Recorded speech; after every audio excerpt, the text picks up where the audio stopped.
Tapi sekarang ini, saya harus ajari Anda untuk berdoa. Makanya saya kasih judul, komitmen berdoa. Berdoa itu harus komitmen, nggak boleh asal-asalan, nggak boleh tanggung, nggak boleh setengah jalan. Tapi juga jangan bolong-bolong. Saat teduh Rabu Sabtu ini saya dorong Anda juga ikuti. Nggak harus sih, ini bukan kewajiban. Lebih penting saat teduh pribadi Anda. Cuman ini jadi charge-nya, Anda di recharge. Nah, ambil catatan Kolose pasal yang pertama, ayat 23, satu ayat saja. Kasih judul komitmen berdoa, kita akan belajar firman ini. Saya dalami satu ayat ini, saya kupas habis-habisan. Ya. Kolose 1 ayat 23 kita baca bersama ya, Anda baca di sana. 1, 2, 3.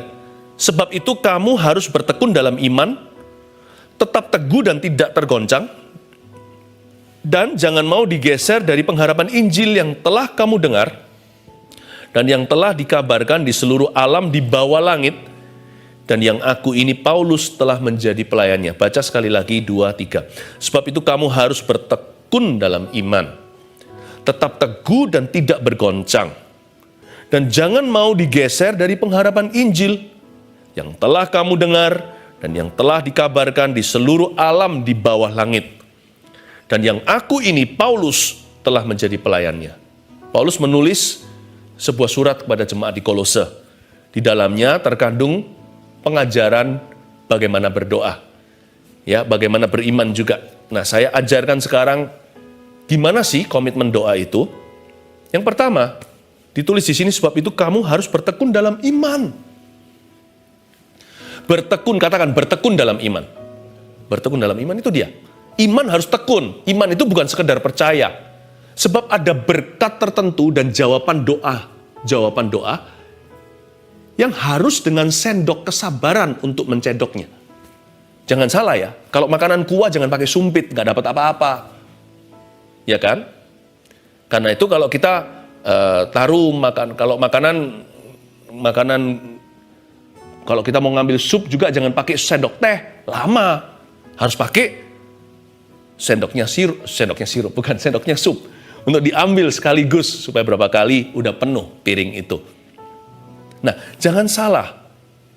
Ada berkat tertentu yang hanya tangan sabar bisa menggapainya. Karena itu, Paulus ajarkan kalau mau berdoa dan beriman, komitmen berdoa itu bunyinya begini, nomor 1, pray, when you pray until something happens. Ya, poin pertama dalam bahasa Indonesianya, berdoalah hingga sesuatu terjadi. Karena Paulus berkata, kamu harus bertekun dalam iman. Ada sebagian jawaban doa itu sifatnya mujizat. Tapi ada pula jawaban doa itu yang sifatnya progresif, tidak instan. Sifatnya sedikit demi sedikit, tiap hari, tiap sifat, Yesus mengubahku. Kadang-kadang Tuhan mencicil jawaban itu bukan karena Tuhan tidak mampu, tapi karena Tuhan sesuaikan dengan kemampuan kita, dan juga Tuhan yang paling tahu apa yang kita butuhkan. Tuhan yang paling mengerti suatu berkat kalau diberikan terlalu dini bisa merusak kita secara rohani. Kadang-kadang Tuhan memang izinkan doa itu perlahan-lahan baru nampak dijawab. Karena itu Paulus ajarkan, kamu harus bertekun dalam iman. Artinya jangan mudah menyerah. Waktu Anda berdoa, berdoalah hingga sesuatu terjadi. Jangan gampang give up dan lemparkan handuk putih. Dikit-dikit langsung berkata, ya sudahlah, aku sudah pernah doa, nggak pernah dijawab.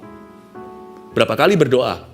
Ya sekali, ketuk pintu aja nggak bisa sekali. Mana ada orang ketuk pintu tuh knock, kan tok tok tok. Nggak ada ya tok tok tok lagi, tok tok tok lagi, tok tok tok tok tok tok tok. Telepon mana ada yang berdering? Coba telepon kawannya. Kring, langsung ditutup. Nggak ngangkat, nggak niat. Itu bukan nggak ngangkat. Yang nelpon nggak niat. Doa harus niat. Telepon kan berkali-kali. Kring, nih, kring, kring. Hingga yang terima nanti ada answering machine. Atau bisa leave a message. Bisa tinggalkan pesan. Itu pun kita penasaran kan. Telepon lagi kedua kali, telepon ketiga kali. Apalagi kalau kita ada perlunya. Kalau kita ada kepentingan. Ya. Jadi kita akan terus kejar. Doa itu harus begitu.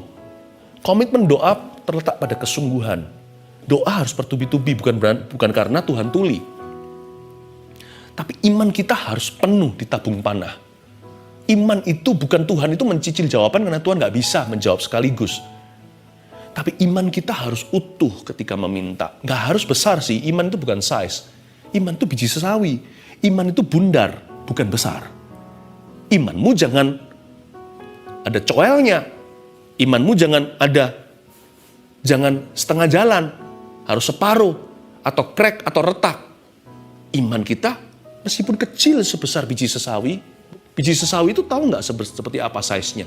Lebih kecil dari jagung, jauh lebih kecil dari nasi. Kalau dia sendiri secara individu, satu butir, Anda nggak akan kelihatan. Karena dia hanya sebesar debu. Saya pergi ke Israel, saya ambil biji sesawi. Oh ini, lihat lagi. Itu satu gerombolan sesawi, baru kelihatan nampak. Oh ternyata kalau dipisah satu, nggak ada toko yang mau jual satu biji doang. Nggak kelihatan. Customer nggak puas.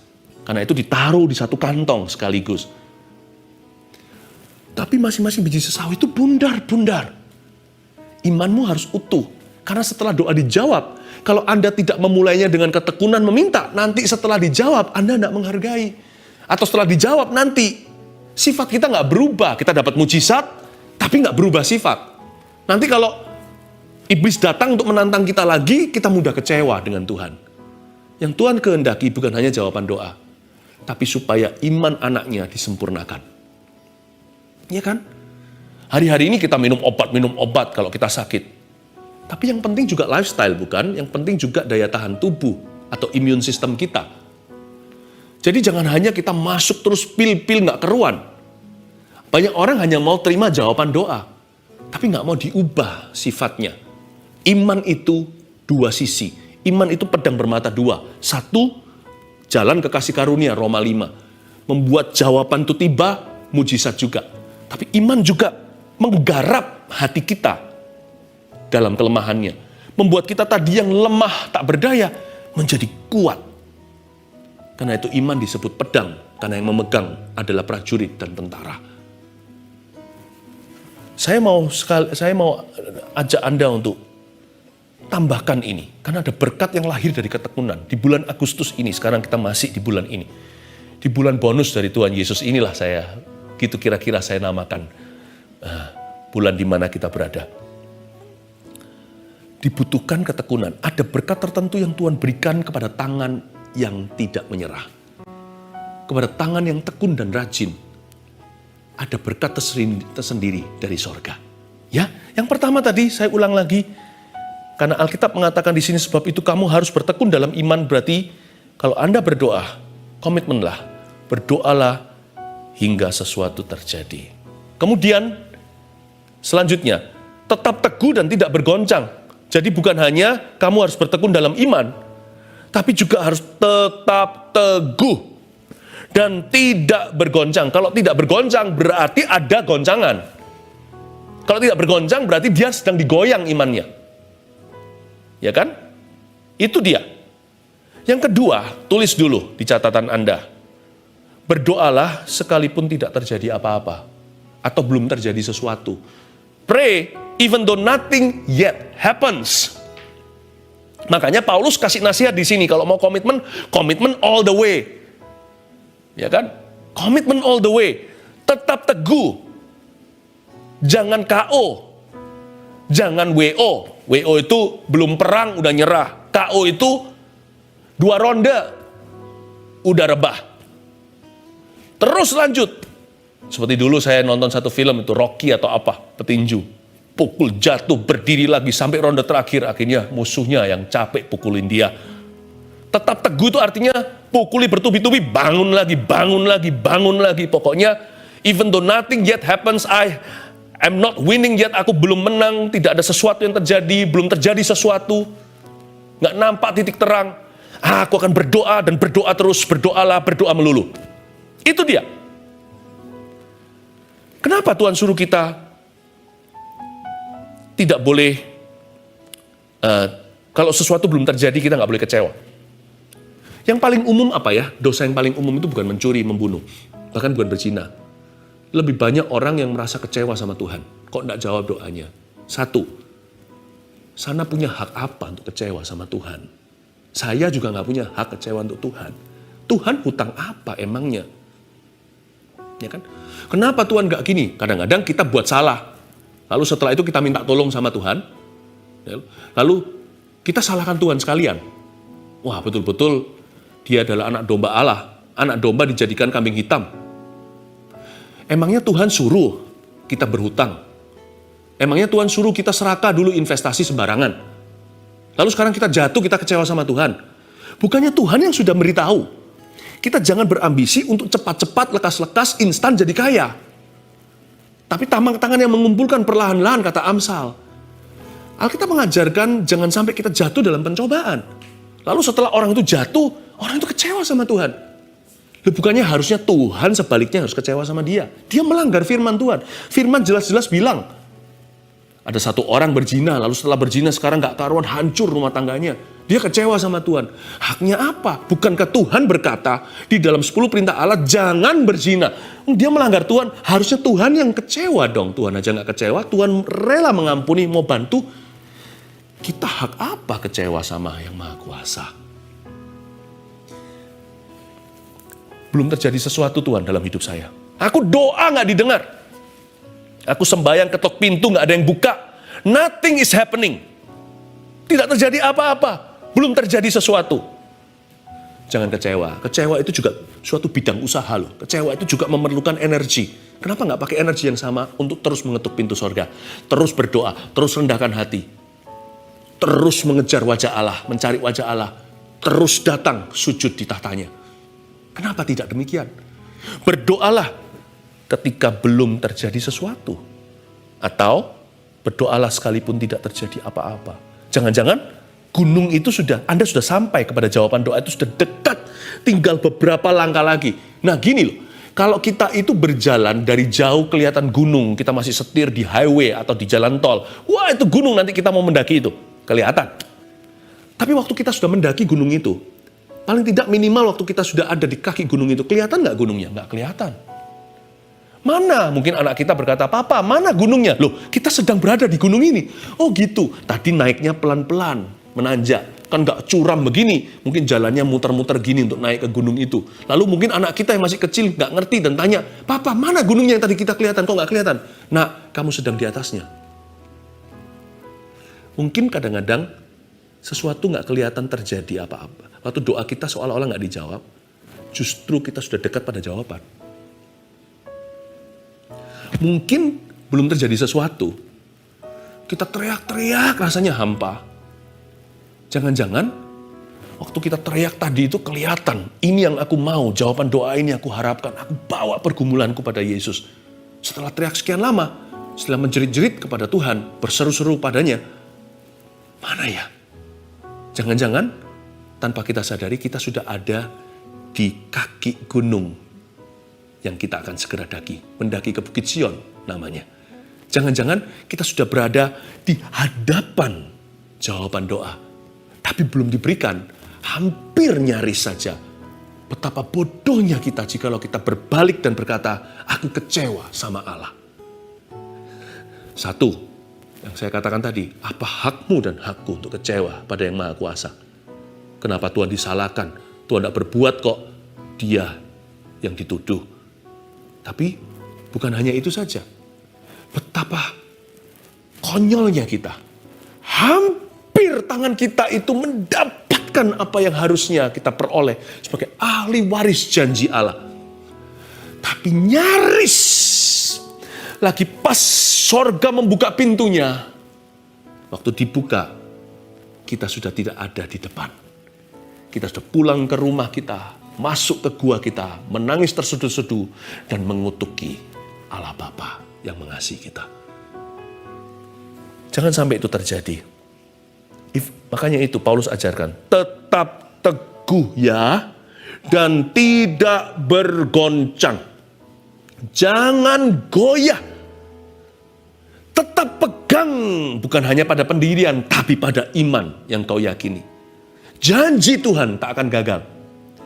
Dia tak pernah gagal dalam hidupku. Pray even though nothing happens. Yang terakhir. Dan jangan mau digeser dari pengharapan Injil. Dan jangan mau digeser dari pengharapan Injil, berbicara tentang yang poin ketiga Anda catat, berdoalah tidak peduli apapun yang akan terjadi. Tetap berdoa, karena doa itu nafas hidup orang Kristen, anak-anak Tuhan. Orang-orang yang lahir baru, nafas rohaninya adalah doa, mencari wajah Allah. Berdoalah tidak peduli apapun yang terjadi. Karena itu Paulus berkata gini, apapun yang terjadi ya, kira-kira gitu. Dia tuliskan dengan jelas, jangan mau digeser dari pengharapan Injil. Whatever happens, whatever is not happening, apapun yang terjadi, tidak terjadi, apapun yang akan terjadi, apapun yang belum terjadi, apapun yang tidak akan terjadi, berdoalah. Pray, regardless what happens. Berdoalah terus. Karena doa itu adalah sambungan nyawa kita secara rohani di bumi ini untuk terus terhubung dengan kerajaan sorga. Dan Yesus mengajarkan kita dalam doa, Bapa kami, datanglah kerajaanmu, jadilah kehendakmu di bumi seperti di sorga. Ada dua dunia, bumi, sorga. Orang yang berdoa hidup di kedua-duanya. Tapi tentunya kerajaan sorga tidak bisa datang secara penuh selama kita masih ada di dalam tubuh daging manusia. Selama bumi ini masih seperti ini, Tuhan Yesus belum datang kembali. The kingdom of God cannot come in full measure. Maksud saya begini, kerajaan Allah itu kita doakan dalam doa Bapa kami, datanglah. Supaya terjadi dimensi-dimensi the kingdom of Christ, kerajaan Kristus. Namun demikian, kita tidak bisa harapkan kerajaan Allah itu datang sepenuhnya. Nggak bisa. Karena gimana? Contohnya, kalau kerajaan Allah datang lewat kesembuhan ilahi. Seseorang sakit, dia disembuhkan. Yesus kan berkata gini sama orang-orang Farisi. Ahli Taurat kan mengkritik dia. Dia berkata demikian. Waktu Yesus dituduh mengusir setan dengan kuasa Beelzebul. Yesus berkata, bagaimana mungkin setan terpecah-pecah? Dia pasti sudah binasa hari ini. Yesus berkata seperti ini, kamu menghujat Roh Kudus. Bukan menghujat anak manusia bisa diampuni, menghujat Roh Kudus kamu tidak akan diampuni. Lalu Yesus berkata gini, tapi kalau aku mengusir setan dengan kuasa Allah, ketahuilah bahwa kerajaan Allah sudah datang. Mungkin lewat kesembuhan ilahi, datanglah kerajaanmu, kita doakan orang sakit. Dia terbaring di ranjangnya. Let thy kingdom come. Lalu kita rebuke the sickness, kita hardik penyakit itu dengan otoritas yang datangnya dari sorga. Apa yang kita ikat di bumi, terikat di sorga. Apa yang kita lepaskan di sini, terlepaskan dari sana. Kita pakai otoritas, karena kita orang yang berdoa penuh Roh Kudus. Tinggal di dalam dua dimensi, badan di sini. Tapi kita adalah warga negara sana. Kita juga warga negara sesuai dengan negeri tanah air kita. Tapi roh kita belongs to God. Roh kita adalah dari kerajaan Allah. Nah, karena kita dilahirkan baru dari Kristus. Ya, dan waktu kita tengking di dalam nama Yesus, penyakit itu takut sama kita. Iblis pun patuh pada perintah kita. Itu bukan karena darah daging kita, tubuh kita. Itu karena roh kita diurapi oleh Kristus. Di dalamnya tinggal Roh Kudus dan firman Allah. Lalu katakan orang itu sembuh dari penyakitnya, dia mengalami mujizat. Apa yang terjadi setelah itu? Cepat lambat, suatu hari kelak, dia toh akan mati. Saya bisa sembuh hari ini, nanti saya akan meninggal dunia suatu hari. Saya juga, kalau Tuhan Yesus belum datang loh ya, kita nggak tahu waktu dan saatnya. Ya, kita pun akan meninggal dunia. Kita nggak bisa, kadang-kadang kita merasakan Tuhan, sebagian doa kenapa nggak dijawab sama Tuhan. Kenapa kita doakan semua orang sakit, nggak semua orang sembuh, saya nggak tahu. Tapi saya akan fokus pada kesembuhan. Karena orang sakit nggak perlu difokusi. Orang-orang itu mudah sakit.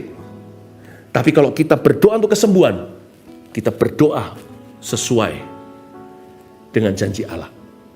Nah, saya tahu waktu kita berdoa buat orang lain, ada doa-doa kita tertentu, kenapa tidak semua orang yang kita tumpangi tangan mengalami mujizat? Saya nggak tahu. Tapi Bapak Ibu Saudara dengarkan. Suatu hari nanti kita di sorga, kita akan tahu jawabannya. Kenapa tidak semua orang sembuh dan mengalami mujizat Tuhan. Tapi hari ini saya rayakan orang-orang yang disembuhkan. Dan saya akan terus ketuk pintu kerajaan sorga tanpa ragu, tanpa sungkan, tanpa bimbang, dan pantang menyerah selama masih ada satu orang lagi yang berharap pada Tuhan. Namun demikian suatu hari kita akan tahu. Kita tahu sendiri mengapa tidak semua orang mengalami mujizat di sini. Sebab, are you ready? Sebab ada sebagian doa dijawab di kehidupan yang kekal. Tidak di kehidupan yang sekarang ini. Sadarkah Anda? Dan ada jawaban doa yang tidak diberikan di dalam lifetime atau masa hidup Anda dan saya. Tapi Tuhan akan menjawab doa Anda di generasi berikutnya setelah Anda. Anak cucu, katakanlah, atau generasi berikutnya. Jadi Bapak Ibu Saudara jangan mudah kecewa sama Tuhan. Banyak doa, banyak berkat. Kurang doa, kurang berkat. Tidak berdoa, tidak ada berkat. Tapi jangan nilai semua berkat di masa hidupmu atau in the now, di masa kini. Ada berkat tertentu yang Tuhan reservasi untuk generasi penerus, untuk berikutnya, bahkan setelah kita mati atau meninggal dunia kalau Tuhan belum datang. Ada doa-doa tertentu, ada harapan kita yang akan terjawab nanti selama-lamanya. Saya layani satu orang, mungkin orang itu nggak ngalami mujizat, tapi waktu saya layani, dia kenal Tuhan. Ya kan? Mungkin doa saya untuk kesembuhannya belum terjawab, tapi pelayanan saya, yaitu pelayanan Kristus melalui saya terhadap orang itu, akhirnya menuai buah. Orang itu suatu hari akan masuk dalam kekekalan karena ministry saudara dan saya. Makanya Yesus berkata, jangan kamu bersuka cita karena iblis patuh sama kamu, tapi karena namamu tertulis dalam kitab kehidupan. Sebab ada sukacita yang hanya diberikan di hidup yang kekal. Ada damai sejahtera yang direservasi untuk nanti. Dan hanya ada kasih yang disempurnakan ketika kita sudah bersama dengan Tuhan, Allah Bapa kita di sorga suatu hari. So, hanya karena kita belum mengalami jawaban 1-2, jangan putus asa. Pray nonetheless, tetaplah berdoa. Tidak peduli apapun yang terjadi atau yang tidak terjadi. Amin. Saya ulang lagi review 3 ini. 1, komitmen berdoa gimana? Pray until something happens. Berdoalah hingga sesuatu terjadi. 2, berdoalah sekalipun tidak terjadi apa-apa.